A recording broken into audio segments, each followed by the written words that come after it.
Hi, my name is Aaron. I'm from Red Hat, and I'm going to talk today about using the continuous integration pipeline as a gate, both for yourself and the way the project uses it.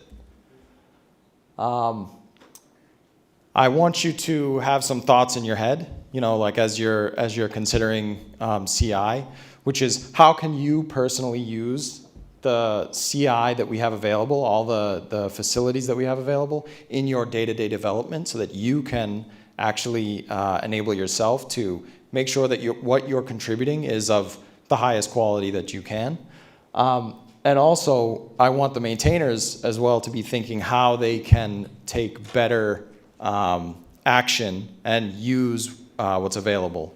And ways that we can, those of us in CI, community can actually help make your lives better. I'm going to cover the history of CI development for DPDK project. I'm going to cover where we currently are, some future work that we're considering, some work that's probably still in the pipeline for this year, and maybe a way that you all can tell us, give us feedback, what you want to see. So in the beginning, or rather, here's the problem. Lots of patches come to the mailing list. I haven't done the math done the stats in 2 years or something, but it's like thousands of patches come through. Sometimes you'll see like a V1 come out and then a V2 like an hour later and then a V3 an hour after that of a 24 patch series. So they can fly by really quickly, very high volume.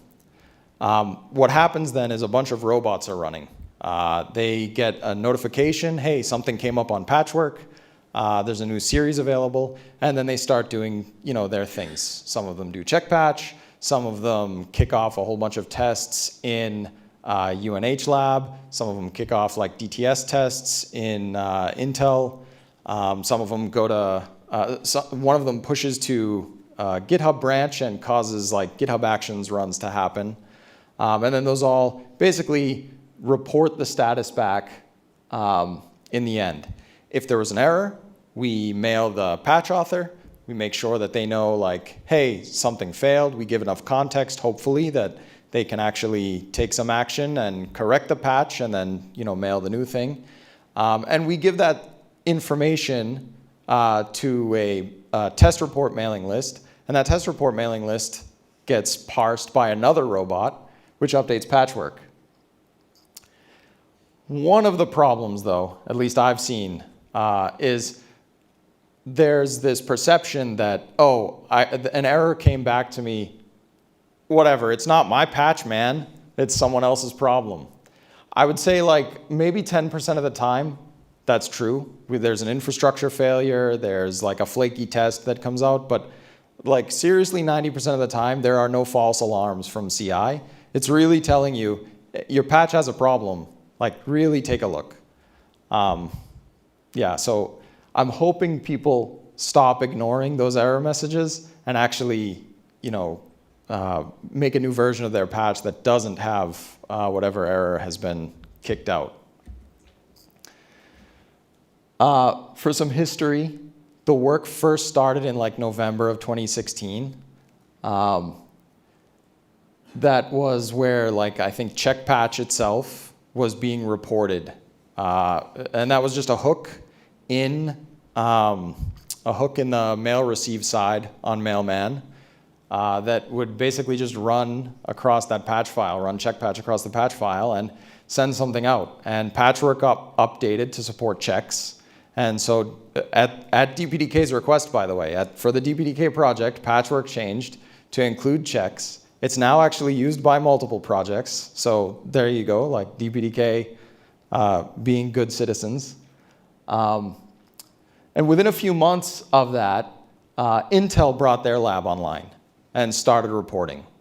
The project realized that, hey, we need more testing, performance testing and all that. And so they contacted, or the conscripted UNH, entered into a deal with the Interop lab And shortly after that, UNH did start work and brought up a lab and then started reporting patches. I think, yeah, so in spring of 2019, the first reports from UNH started showing up in Patchwork. That's where we had Mellanox, Intel Broadcom, just some basic compilation stuff. Hey, did it compile? Is everything looking okay? In 2019, there was a lot of work to kind of stabilize some of the unit testing. Bruce and I worked on that, and we got Travis up and running. And it actually, we were reporting stuff, and the most important part of that Travis thing wasn't that we were reporting it in Patchwork, but that developers could now create a GitHub account, check out a version of the code, push to their GitHub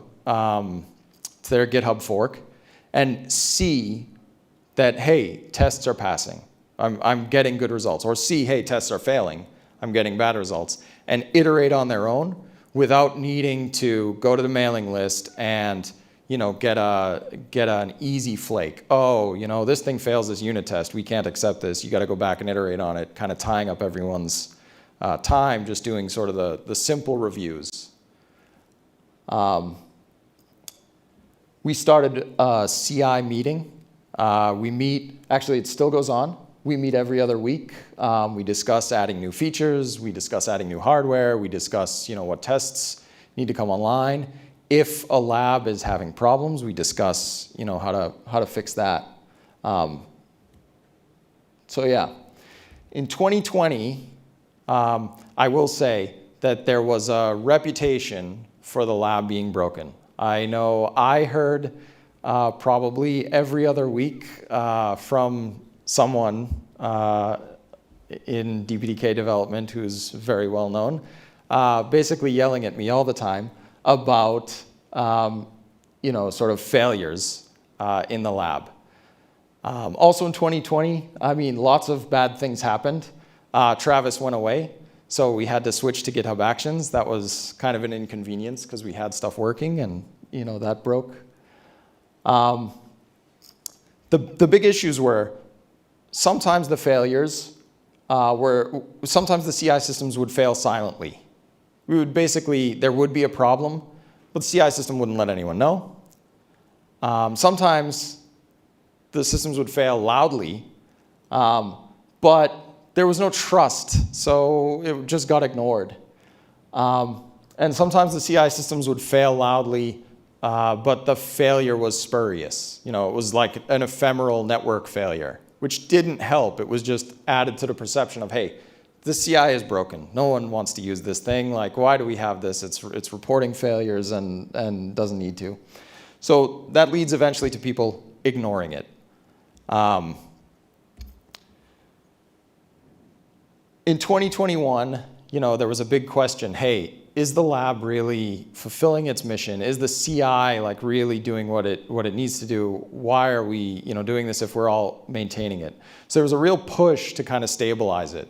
Really work with the maintainers, really work with some individual developers, and really work in the lab itself to make sure that some of these spurious failures would go away. Work on the infrastructure, work on the reporting, work on the silent failing issue, make sure that we actually would report when the lab went down, report when something would happen regarding patch, communication, network communication issues, all of that. I would say by now, I hope people do feel that the lab, the UNH lab, is stable. I know I felt by mid-2022, so by midpoint last year, it really had become quite stable, and I mostly could just trust that things weren't broken. I have some stats here. I think Rashid had sort of done a better slide of them earlier, but basically these are from January to May 2023, how much testing happened. there were 34,000 compilation tests run at UNH. So that doesn't include like Intel's compilation testing matrix. That doesn't include all the GitHub Actions tests that we ran. That's just what UNH runs. There were 28,000 unit test suite runs, which is, I mean, that's a lot of unit testing. There were 18,000 ABI checks, and again, these are all things that multiple labs do, which is good for us. It means there's some redundancy. We turned on FIPS validation, which took a lot of work from UNH side. They had to develop scripts because the stuff that NIST actually gave to do FIPS validation didn't work. So UNH actually had to work with NIST to make that stuff all work. And then some of the DTS testing has also come online at UNH this year that it wasn't doing before, as it's porting over from the DTS repository into DPDK mainline. For the UNH lab testing matrix, you can see we test a lot of distributions. We test FreeBSD, we test Windows, we test a number of versions of like RHEL, CentOS, Fedora, Debian, Ubuntu. There's a bunch of different CPU architectures that we compile for, and a few that we test on, including ARM and Intel. We have 2 Intel NICs that are regularly reported, the XL710 and the 82590S. We have the Mellanox CX5, and I'll get to new hardware that's coming online this year. The Broadcom,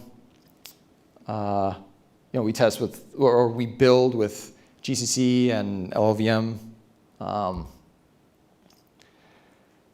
For the GitHub robot, well, you can kind of, if you've done any work with GitHub with DPDK, you kind of will maybe be aware of what's going on. But we have workflows for Ubuntu and Fedora. We compile for 64-bit ARM, RISC, 5, PowerPC, Intel. We do some MinGW compilation, which is like our Windows build in GitHub. It's not perfect, but it at least is something. We run unit testing for Ubuntu and some ABI testing. So if you've kind of, I put in some screenshots here of like what the GitHub Actions dashboard looks like. But it actually includes logs when there's failures. It includes the way to download artifacts, lots of stuff. So if you're not aware of it, if you're not using it, you probably would find, I would guess, some benefit to using it, at least for your own development.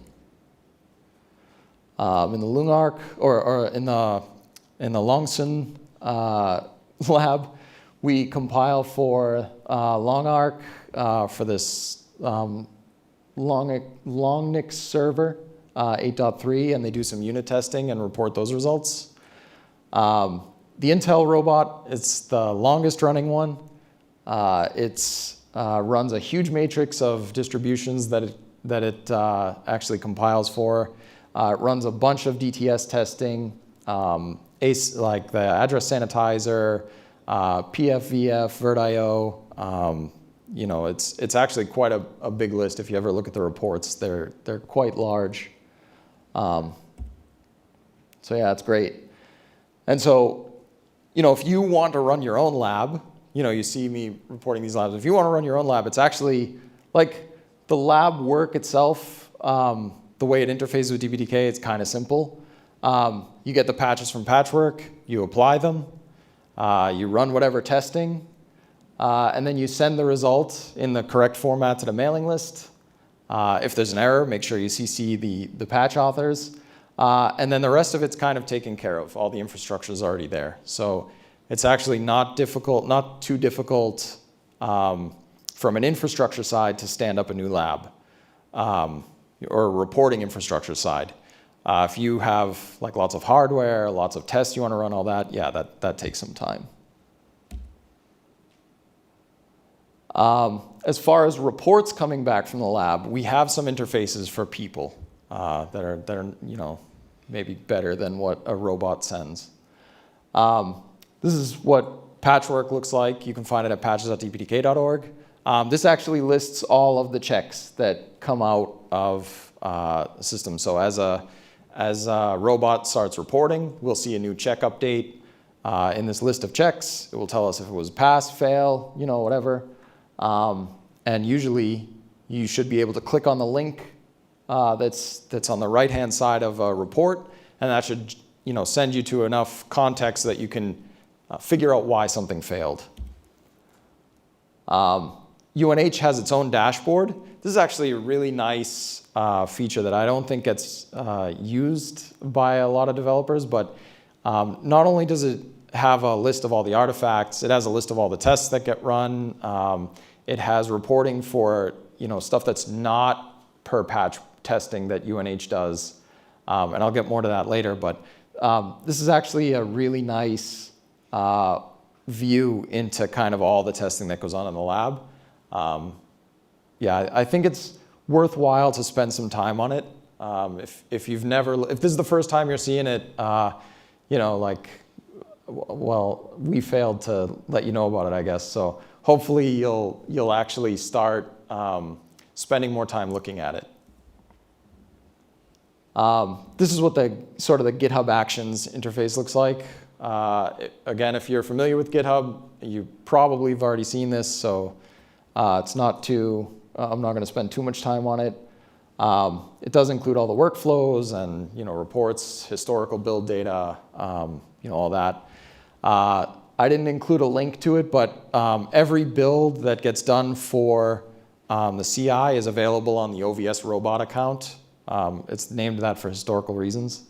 But that robot does have a DPDK repository, and every single patch that it ever tested is there on some branch. So you can find all the reports kind of right there. Again, there's an easy link from Patchwork, so you don't have to dig around, but they're all there. All right, so for current status, right now IOL is deploying like a new set of hardware. We don't have all the hardware. Some of the hardware we're waiting to actually arrive. That's just like standard shipping stuff. Some of the hardware we are in the process of standing up. Like normal kind of setup issues. We want to make sure that these cards are actually performing. So we want to make sure that the systems are tuned properly, and we're not like running into any kind of configuration issues. So, but those cards should begin reporting soon. I know it's slated to be before the end of the year. So I would say before December 31st, you should see reports from them. But December 31st is the drop dead date. So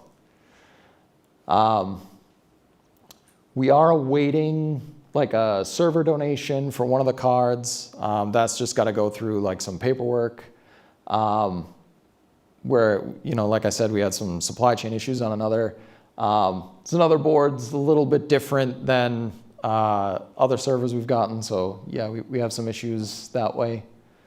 We are working on, or rather, we have another feature.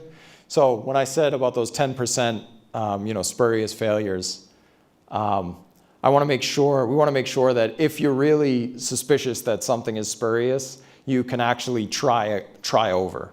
So we have this thing, the recheck framework. I think we just sent an email about how to use it a couple of weeks ago, maybe a week ago. And it should allow a developer or maintainer to actually rerun specific tests on the infrastructure. So you could say, okay, I want to re-kick off this IOL test should have passed. I look in the failure report and it says there was a network error, so it's probably not my stuff. Please rerun it. So for those kind of ephemeral spurious failures, you can restart it, and then hopefully everything will go green. Yeah, again, it's documented on the list, and it's all email-based, so you don't have to, fire up some new client for something or download anything new. You just send an email to the patch, as a reply to the patch and say, recheck and then the tests you want it to recheck, and it'll do it. We have it for the IOL, and we're working on it for the GitHub robot, so it should be online soon. So that way, if you need to re-kick off a test, you can do it. As far as Intel Lab testing, there was a gap of about 3 weeks where it went offline. Issues happened, so, but it's back online now, so you should start seeing those reports again, or those reports started coming again like last week, so it was all caught up, so yeah, everything should be great there. So what I mentioned earlier, that IOL dashboard has some cool stuff. One of the things it reports on is some periodic tests that it does. I'm not sure how many people actually know about this. Actually, show of hands, how many people do know that IOL does periodic testing of like various branches for DPDK? So, okay, yeah, so just the maintainers and Patchwork from UNH know that it's doing that. This is kind of, I guess maybe sort of a drive-by developer might not need to know or care, but this is actually like really nice to know the kind of the health of the various branches on a week-to-week basis, make sure things are kind of running, help the maintainers know that they haven't merged something that's broken, you know, all that. So we have, I kind of put it in the drop-down there, but it actually shows all the branches and tags that the IOL tests periodically. It's like, I think on Sundays, Sunday nights or Monday mornings or something. I don't remember the exact schedule, but every week it's actually running these. So it runs against these like staging branches. It runs against you know, mainline, netnext, that kind of stuff. And then one thing that is maybe, we're using it currently with one of the LTS maintainers, and I'm hoping to go future maintainer, is we run the full CI pipeline, not just for DPDK stable, but for the stable maintainer who has a staging branch. So the stable maintainer staging branch can be like the maintainer of a stable branch can kind of push to it and say like, okay, I've merged all these patches in, all these like bug fixes, but did I really do a good job? Is it really right? Is there, you know, or is there an error? And so they can kind of push it, and the DPDK CI pipeline at UNH and the GitHub Actions pipeline will all run, and that'll kind of give them an indication, hey, is this good, or is it, you know, did something get messed up? So for future, I want to spend some time to work on some, and anyone can spend time on this, by the way. It doesn't have to just be me, but I know it probably will just be me. But I want to spend some time spinning up like AppVeyor. That'll give us an actual Windows build that can run some tests and give us some information on the Windows port itself. I want to spend some time with Cirrus because that'll give us some more FreeBSD testing. I know we have some FreeBSD testing in the lab in UNH, but it'd be nice to have something as well that's kind of, the nice thing about these services is a developer with a GitHub account, free or not, can, you know, attach AppVeyor and Cirrus to their accounts and get test runs for Windows, for FreeBSD, you know, for other stuff. So if you're developing something and you're like me and you don't have Windows, you can at least kind of see, oh, I didn't break Windows. The other thing I want to do is get more use cases into DTS and get, you know, labs testing them. So DTS is really great, not just for doing some functional tests to make sure that, you know, we can set NIC parameters and, you know, it's getting reflected and all that, but we can really get use cases like, hey, I'm using, you know, pipeline and IPsec together, you know, as a backend for P4. So maybe it would be really nice if there was a, you know, DTS test so that I know my use case isn't broken, you know, that kind of thing. So I suspect that will improve as the DTS port into DPDK mainline will improve.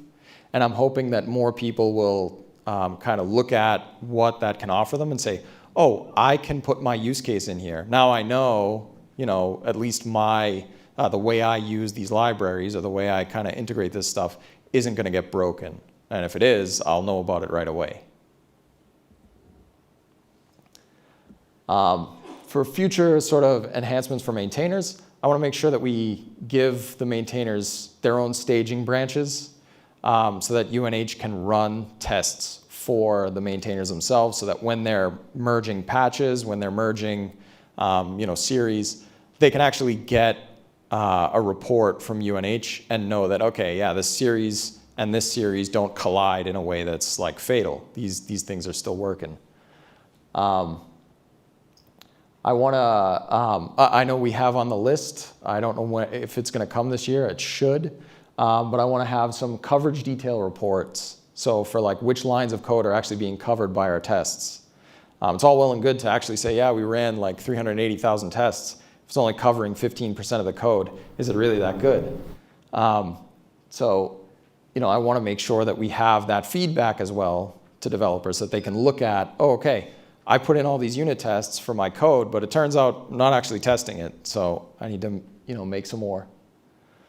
And then one thing that's sort of like is, some people would say it's high priority, some people would say it isn't, is depends on support. So we have it for the GitHub robot, but we don't have it in IOL. This is so that, if someone's submitting a series, they can say, hey, this depends on another series.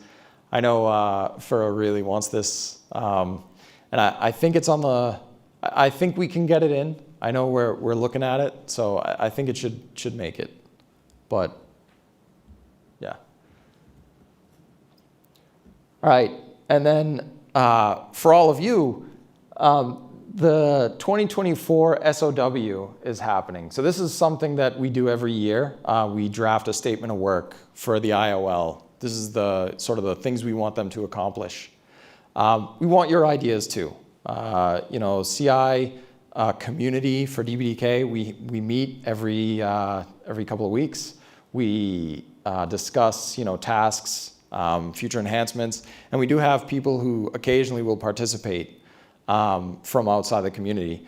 But in case you're not aware that we have these meetings, in case you're not aware that this goes on, we do have these meetings. I know Nathan sends out a reminder, when the meeting's going to happen, and it's publicly accessible meeting. Anyone can join. You can say, okay, I have something I want to kind of add to the agenda. I want to talk about this, or I want to see if the lab can do this, or I want to see if we can add this. Your best way of getting some new set of features in the lab, or some new set of features that are going to help you, apart from just contributing to things like DTS and unit tests, and GitHub Actions, is to talk to us and give us your feedback on what you want to see out of the lab and how the lab can help you. So you can join the meeting. It's open to everyone. You can say, hey, I really, I think the way you're reporting this thing sucks and I want it to change. Something like that. So everyone can kind of, participate. Hopefully we can all build a kind of a better CI community for DPDK. All right, so that's my last slide. So.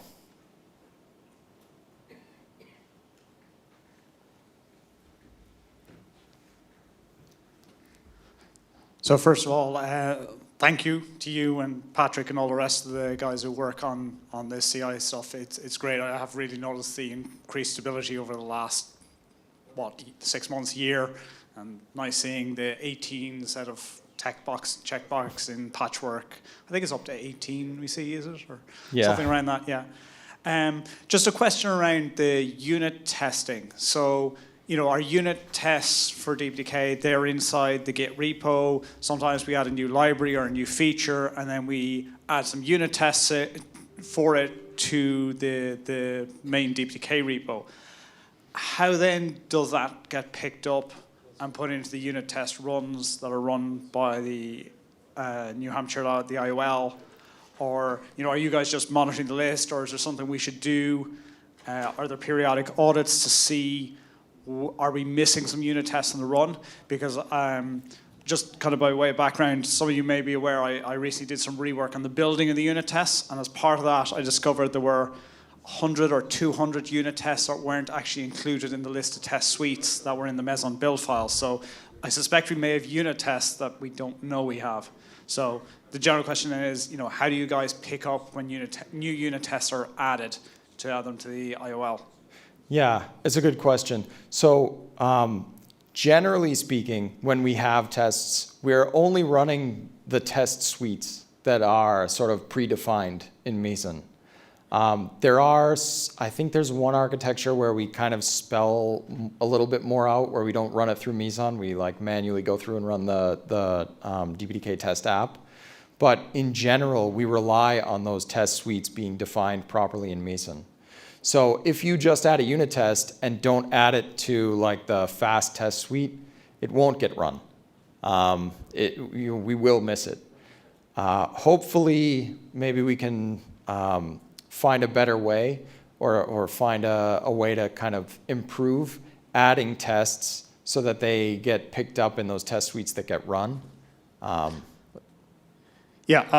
would hope with the recent rework where the test suites are actually picked up by scanning the C files, right now it's quite easy to find and list just using grep all the tests that aren't actually in a test suite. So if you're using them through Meson, I think that's great because it allows us to know if it's in a test suite, it's getting run there, and we don't need to inform you I've added a new test. So I think we maybe should start tracking what tests aren't in suites, what suites do they need to be added to, and do we need some more test suites? So I can maybe sync up with you on that afterwards, or with anybody else who's interested. I know there's quite a number of tests in our repo that aren't in suites.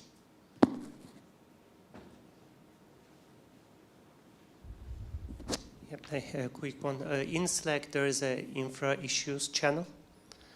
We report issues, including CI issues like CI false positives. Right now, most of the reports are coming from maintainers. Is it okay, developers, so make it, publicize it a little more, and developers report false positive CI issues as well? Absolutely. Yeah. We just need to communicate that then, I guess. Thanks.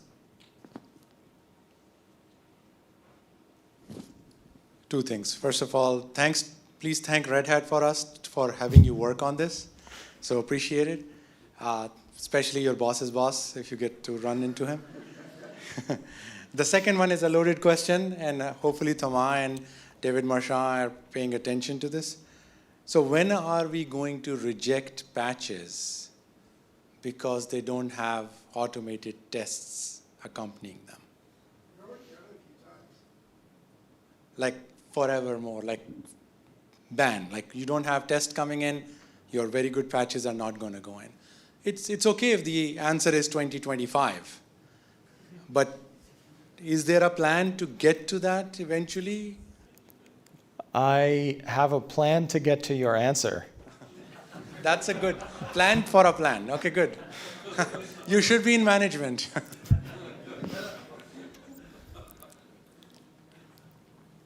To kind of answer your question a bit, I think this is one of the main reasons why we're looking to pull DTS into the main DPDK repo. Because right now, if you add your feature and then you're adding your test to DTS, they're two separate mailing lists, two separate repos. There's no synchronization between them.